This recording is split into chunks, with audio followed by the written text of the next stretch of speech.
Good morning, good afternoon, good evening, good whatever the time of the day is where you are right now. This is Security Officer Reacts, and today we're reacting to brazen asylum seekers shoplift designer gear before returning to London migrant hotel. Okay, so this actually isn't a security video or auditor video or police body cam or anything like that. This is actually a news report from The Sun. So it's basically just a news report. We're just going to watch it, react to it, and see how it gets on. So here we go. Asylum seekers are leaving their taxpayer-funded London hotels and targeting world-famous Oxford Street to shoplift thousands of pounds of designer gear.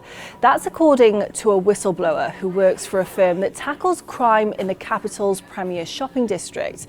They said there had been a rampant influx of organised migrant thieves, with, quote, 70% of the people they detain now being asylum seekers. 70. The private security pro told how the cops rarely attend due to stretched resources, leaving him and his team with no option but to let those caught red-handed go on their way after they have been detained for a maximum of 4 hours in holding rooms at Britain's flagship department stores.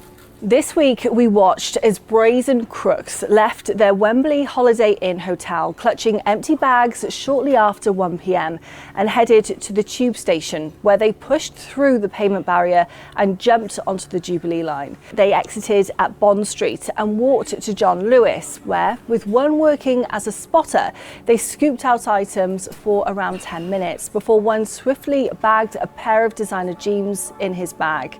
After signalling that the theft had been completed by patting his bag, they left the shop separately before meeting up in Cavendish Square Gardens to detag their loot. While they did this, we captured the inside of the black bag, which was lined with tin foil, a technique used by the asylum seekers to block store alarm systems. Just this month, one man that was stopped in the store had close to £6,000 of goods on him, including a Louis Vuitton bag and Prada sunglasses.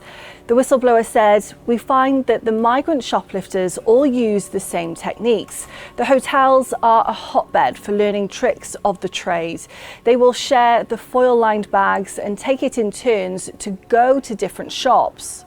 He also shared with The Sun copies of mugshots and ID cards from detainees, which, under permit, say claimed ID asylum. He added, "For me and my team, they are easy to spot because they constantly reoffend. Nothing is putting them off. We are helpless and it is out of control. So we are only able to detain a tiny fraction of them." The Sun reached out to Met Police for comment. A spokesperson said, "Across the Met, we're focused on tackling the most prolific shoplifters, as we know the fear they cause retail workers and the negative impact their offending has on communities. We know shoplifting has a huge impact on businesses and also fuels other crime and antisocial behaviour. Through proactive patrols and activity, the Met has solved 163% more cases this year than the same period last year. We're working with retailers to understand their concerns, and we continue to encourage them to report offences to us, as it helps us to take a targeted approach to tackling offending."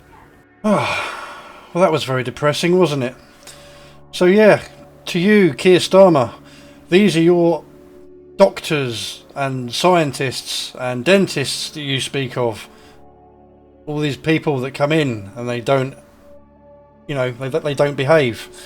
If it's not raping or sexually assaulting young girls, it's dealing drugs, it's illegally working for Deliveroo using borrowed user accounts to get past the right to work laws that we have here. And yeah, 70% of people caught by store detectives and security are now apparently asylum seekers that is in central London. And there we go, and it is very, very depressing. This is the reality at the moment, and based on what I saw in that report there, it doesn't look like they're able to deal with it efficiently, maybe due to lack of security. They said that they had 4 hours they could keep them in the holding rooms, and the police obviously aren't turning up in that time. They're too busy dealing with everything else, so after 4 hours they're having to let them go. and it seems that when they are being handed over to the police, they're reoffending. And he said that they're easy to spot because they keep reoffending, meaning if they're reoffending, then they just keep getting let out. Now, yeah, that could be due to the fact that obviously the police are just letting them go, but I also believe that that's also down to the fact that there is an issue with the CPS right now. I know that in my area, the CPS are pretty much putting shoplifting as a low priority. So if somebody gets caught for shoplifting, they get processed, they get interviewed, and obviously once all the paperwork is done, the police put it to the CPS, and the CPS say, nah, let them go.